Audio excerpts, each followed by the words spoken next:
Hello, YouTube. Welcome in. Welcome in. We are watching the Frank's True Facts on Geckos. We haven't reacted to the Frank yet. Am I currently subscribed? No, I'm not subscribed. We'll see how I like this at the beginning. I think I opened up this video the other day. I was like, oh, what's this video about? I watched 2 minutes. I was like, I'm reacting to this. React to both at the same time. Well, somewhere's in the corner. Anyway, sit back, relax, let's learn about geckos. I'm excited. Are you excited? I'm excited. Tell me about geckos. Who has a pet gecko? I want to know. What was that? True Facts is not appropriate for children, nor for adults who don't act like children. Oh, so I'm fine. About 200 million years ago, some real do-it-your-own-way sorts of lizards split off from the rest. I like a do-it-yourself, do-it-your-own-way kind of person. While the other lizards were mainly hunting during the day, these ones figured that at night the line would be shorter at the buffet. So, you know what? Based. Hopefully the buffet's open. These little plucky bastards evolved incredibly sensitive night vision, nearly 350 times more sensitive than ours. And in color, too. Their pupils evolved... Ooh, they got a buff. Usually when you get dark vision in D&D, you lose your... You lose color. These guys get color. Fancy. The ability to open wide into a gaping eye hole that let in more light. And as if that wasn't enough, they told evolution to get rid of the eyelids. Screw blinking. Evolution was like, that's how we keep your eyes moist. But these geckos were like, just do it, and we'll figure it out. So do it, we'll figure it out. Yeah. Lick their own eye. Started using their tongues instead. Now, most of those daytime lizards communicate using body language. Throw in a pop of color now and then. But at night, even with the special vision, that wasn't ideal. So you know what they did? Their throat parts evolved a voice box. Now they won't... Wait, what? They actually have a voice box? Shut up. Just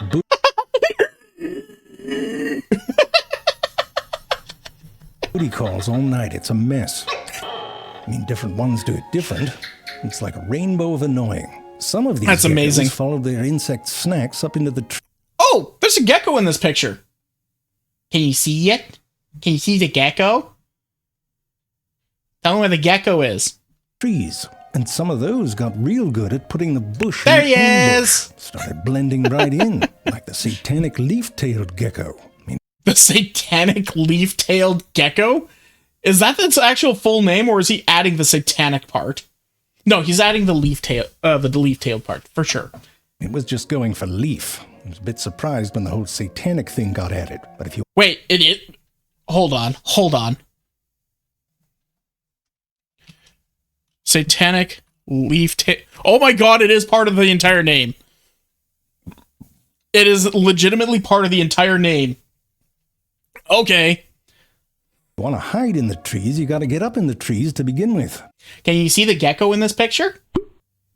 Tell me if you can see the gecko in this picture. They did have claws, but try chasing a beetle across a leaf. Nothing to hang on to. And so some geckos evolved, not once, but a few times. One of the most incredible adaptations. Many geckos, especially the ones good at climbing, have these pads on their toes. Oh, they have like double toes. I didn't know that. You see? They have like 2 sets of toes kind of fused together, and they have a whole bunch of ridges in order to be able to like, grab onto. If you take a cross-section of the foot, you can see that these pads are made out of little tiny hair-like structures called setae, and these are mostly made of keratin. Now, the tips of these setae get quite bushy, and that's because at their very ends, they branch off into all these little spatula-looking things called spatulae. For once science made it easy. Now, you'll notice that all these structures seem to have a bit of a curve to them, bending towards the back of the foot. And that means when a gecko puts its foot straight down, all those little spatulae aren't really making contact with anything. But if the gecko pulls its foot back just a little bit, that shearing or dragging motion causes the spatulae to come in contact with the surface. And the hair-like structure of the setae means that they can conform to surfaces. And a bit like a refrigerator magnet, even if you slide them around like this, they remain firmly attached. Now there can be up to 1 billion spatulae on each gecko foot. And in this position, that gecko foot is contacting the surface thousands of times more than our finger would. The point of all this is that when molecules get really close, and I mean really close, electrons in one molecule will move away from the electrons in the other. Oh, this is a lot for my little brain to figure out, but I'm kind of understanding it. A little bit. And this change creates a tiny electric force between the positives and the negatives. You've experienced van der Waals forces because that's how Scotch tape works. Tape, though, has a different strategy for getting all that contact. It has this thin layer of material that flows a little bit when you apply pressure, and that allows it to form itself to the shape of the surface. But having Scotch tape on your foot would be a real bitch. But having Scotch tape on your foot would be a real bitch, and also that stuff wears off after a little while. So... exactly reusable, it resists being pulled off, it gets dirty, and there's nothing worse than dirty Scotch tape. And if it gets wet, forget about it. But Gecko's feet have ways to deal with all of this. Hi, I'm Zay Frank. We're not doing sponsorships anymore, so please consider joining my Patreon to support this show. There's also a channel called True Facts Educational where I upload versions of these videos that are more appropriate for classrooms and younger audiences. Oh, that's pretty fancy. Nice. But also, like, I wonder why he's stopped with sponsors. Maybe he just had enough of dealing with them? Might be making enough with his account. Who knows? Are we? Oh, right. Now, one slightly odd thing about these adhesive gecko toe pads is that they are a bit overpowered, or OP as the kids like to say. Just a single toe can support their whole body weight. I mean, it's like driving to the grocery store in a Lamborghini. With all that power, you have to have some finesse. So each gecko toe has tendons running through them that can help control the activation of those city. Also, when activated, those toes kind of engorge with blood to help push down the city into the surface. Now, when it's time to let go, they relax those tendons and let their little toe erections go soft. Then... and let their little toe erections go soft. That is a line. That is a line to choose.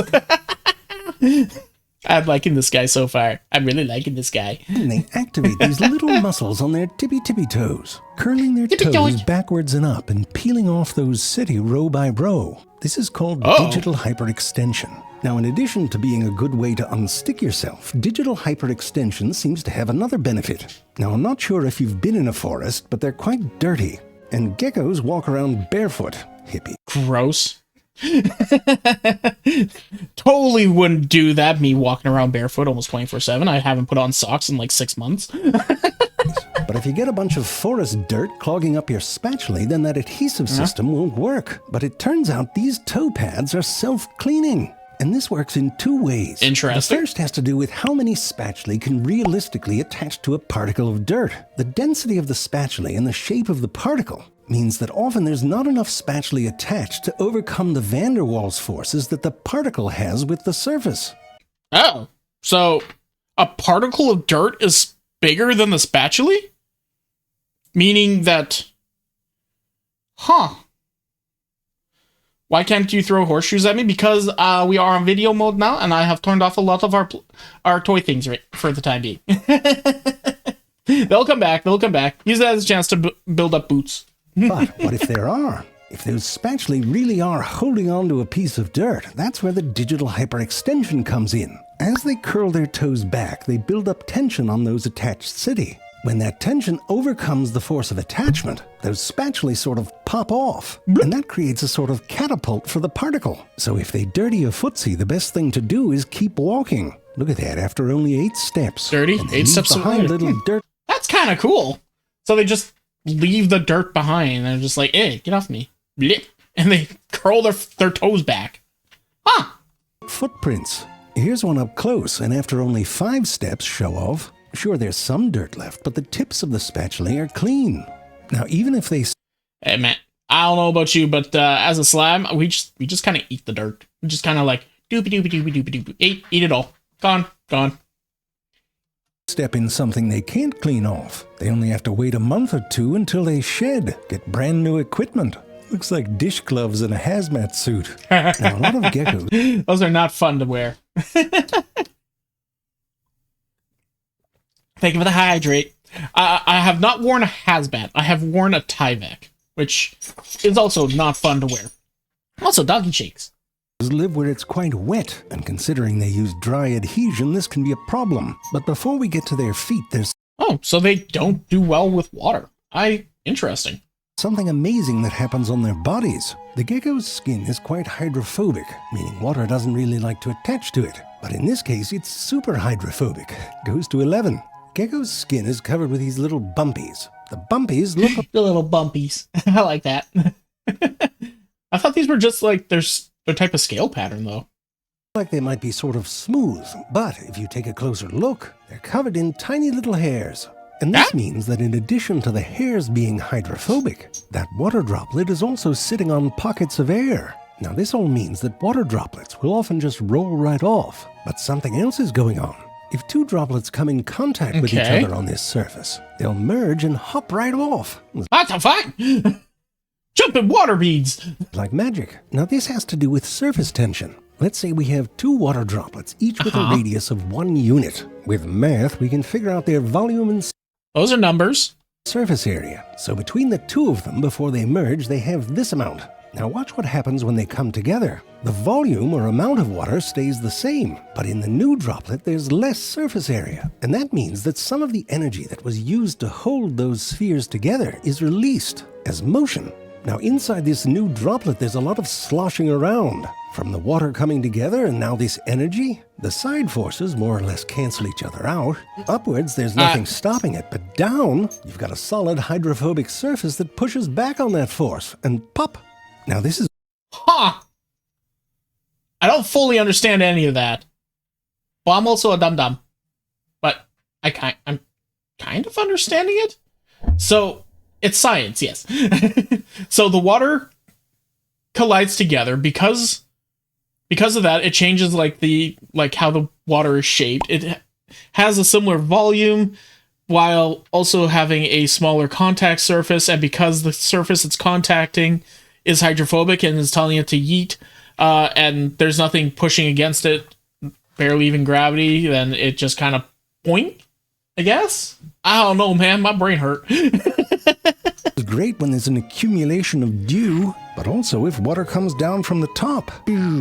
Back to their feet. When it's really wet, you can see that they're fucked. But there is You can see that they're fucked. some evidence that just a small layer of water, like when it's humid, actually helps them stick. If they step in water, they seem to have a self-drying thing going on, which also works by just walking. It's not totally clear how it works, not sciencing hard enough apparently, but it could have something to do with the Direct evidence of phospholipids in gecko footprints and spatulae substract contact interface detected using surface sensitive spectroscopy. Guys, all of my brain power when I was growing up went towards learning to draw and learning whatever like bullshit job that I had access to. So, selling furniture, doing sales, and driving a fork truck. these lipids they found in the structure of the spatulae. If you remove those lipids, the gecko's setae get wet real fast, which makes sense because lipids are kind of oily and might help push water away. But it seems counterintuitive that they would have something oily on a structure that acts as an adhesive. One idea is that they might actually help these toe pads not be too sticky. Like I said, they're a bit overpowered. When geckos walk horizontal, they keep their toes up. It's like those little hassles you don't think about when you have a superpower. Even when they're It's like trying to walk on the floor when you have skates on. It's like you have to walk in a weird way. climbing, they're usually not using the whole system. When they go upwards, they mainly use their front feet for adhesion. The back feet are more for pushing off the surface, which is especially important when you go vertical, because you don't want your weight distribution to be such that when you take a step, you topple over backwards. Now, the reverse is true when they're going downhill. The back feet are the ones that use adhesion, and you can think of the front ones sort of as brakes. But for the back feet to engage those toe pads, they need to be rotated around so the angle's right. Now, when they're upside down, they have to engage all 4 feet. But even then, they only have to use a fraction of their potential. But of course, the world they live in isn't just glass and stucco. They gotta deal with bark and leaves and things that are wet, and sometimes they have to do that in a hurry or die. So having an overpowered system might sort of be a fail-safe in case things go haywire. Helps to have a backup. I'm sure that's why a lot of them kept their claws. Even that tail comes in handy. I mean, look at that. Right when you think the poor bastard's gonna fall over backwards, slaps that tail down. Old school. And let me tell you, they use that tail quite a bit. Like, check out what happens when they fall.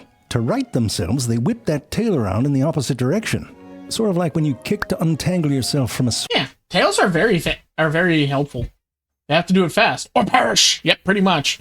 That's the thing, right? Like, humans evolved in a weird way because we ended up evolving a brain, meaning we are able to make tools and constructs in order to make our lives easier. So we, in all intents and purposes, we are a really shittily designed animal in comparison to everything else. However, because of how we evolved in order to, you know, make use of our surroundings, we're one of the strongest things on the planet.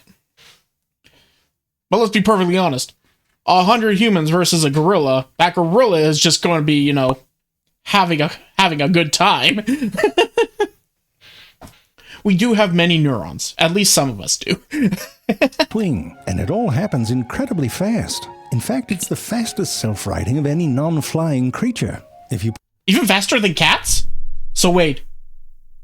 So if we can generate a black hole by putting buttered toast and on the back of a cat, what happens if we do that with a gecko? Will we just generate, like, an apocalyptic event? We must science! Put one in a vertical wind tunnel, why wouldn't you? You can see they use their tail as an active stabilizer, but also as a rudder. Look at this one, figured out how to move forward by undulating its body. This is the kind of it just learned how to fly. It's like, okay, I guess I'm flying now. Superman has to do when no one's watching. And all of this is incredibly useful for when they jump. I mean, come on, you ever seen jumping like that? I mean, the form's impeccable. It's like air ballet. Now the landing, not so much. Oh, you no. have a bit of a belly flop sort of thing going. On purpose, mind you. Helps distribute the impact when they land horizontal. Just, hey, bleep. But they're also really tiny, so they don't have as much, you know, force when they land. So they can actually fall from much greater height than humans can. But when they want to land on a vertical surface, they have a different strategy. Comes in strong and takes it right in the face. Probably why they're in the research and not doing it. And if you're thinking, oh, that doesn't look that bad, you should see them in the wild. The footage isn't great because they do it in private. It's embarrassing. But this one took it on the noggin at 13 miles an hour. It's like a... Oh, God, that poor little bugger. Just, oh, God, let's see that again. And...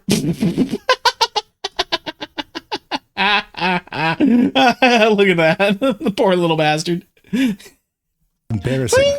But this one took it on the noggin at 13 miles an hour. It's like a fail video, but on purpose. And you can see they hit hard enough that their whole upper body has some recoil. But that tail helps stop the rotation while their back feet hold on. Which is great for when they come out of the concussion. Some geckos... Okay, hold on one second, guys. Hold on a second. I just gotta... Okay, let's see. Okay, now let's get going. I believe I can fly. You reminded me of a person with two superpowers. The ability to control animals and the ability to create portals on small surfaces. Guy instantly became an Avenger-level threat. I could kind of see that. I could see that. Even have another one of those adhesive pads on their tails. Wait, really? Oh. Why not? Now, with a tail as useful as all that, you'd think they'd keep them pinned to their body like you might a pair of mittens to a child's winter No, fuck that shit. coat. But listen, some days when you're a gecko just really suck. Like Edgar here was just on his way to Costco to get there before the doors opened. Oh, no. Ran into Big Steve. But Edgar wasn't going to miss out on that 2-for-1 moist wipes deal. So look at that. His tail pops right off. And Big Steve didn't do that. The gecko did. Now, Big Steve's having some tail for dinner. But listen, if you're thinking, oh, if I could do that, I'd pop it off at parties in a lull. Well, you should know it's actually a real pain in the ass. Ha! Ha! Yep. That's right, eat that dad joke. The gecko's tail has a number of areas where Gladly. the muscles form these sort of triangle shapes. These triangles wrap around the tail and form a crown, which ends up being sort of like a plug that fits into sockets on the other side. The muscles don't go across those triangles, they stop. So you might be wondering what holds the damn thing together. But if you look closely at the surface of these tips, they got these little bumpy mushroomy things all over them. And these structures seem to be used for adhesion. Again with the adhesion. On a normal day, that adhesion keeps things tight. But if they contract those muscles, they can break that adhesive bond. And you can see that little crown thing just God damn, it just pops it off. What the hell? sort of pop out. The vertebra underneath this area has a break point in it, so it snaps off too. There's very little blood because they have a mechanism to cut off the artery. Now the tail part, it keeps going. Little reflexes. Look at the flip. Look at him do a flip.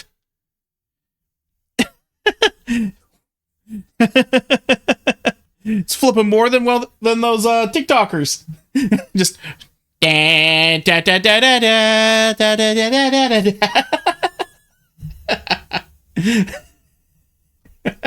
Little reflexes firing off gives a predator something to look at. It's not something you see every day. Stumpy on the Just flying. other hand now has to deal with not having a tail. You know, doctor's orders lay off the jumping, but they also have a different weight distribution. The gecko's nervous system, however, adapts to this, and even without the tail, they're pretty much just as good at hunting as they were before. Now, the tail regenerates. It takes about a month or so. You know, there's some awkward moments in there. You don't go out to the club with a red rocket, I'll tell you that. Oh my.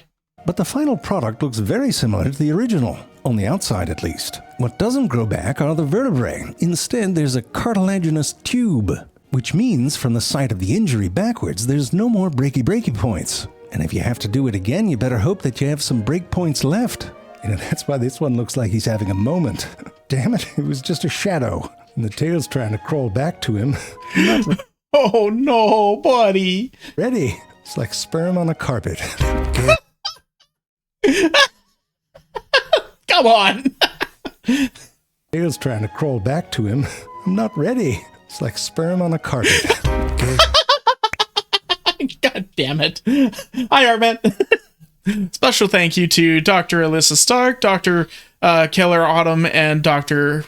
Rashad Pillai for their truly wonderful notes, images, and help answering our many questions. As always, thank you all. Thank you to all the scientists and researchers who have made their work available through open access. What did you just walk into? Geckos. Go, gecko.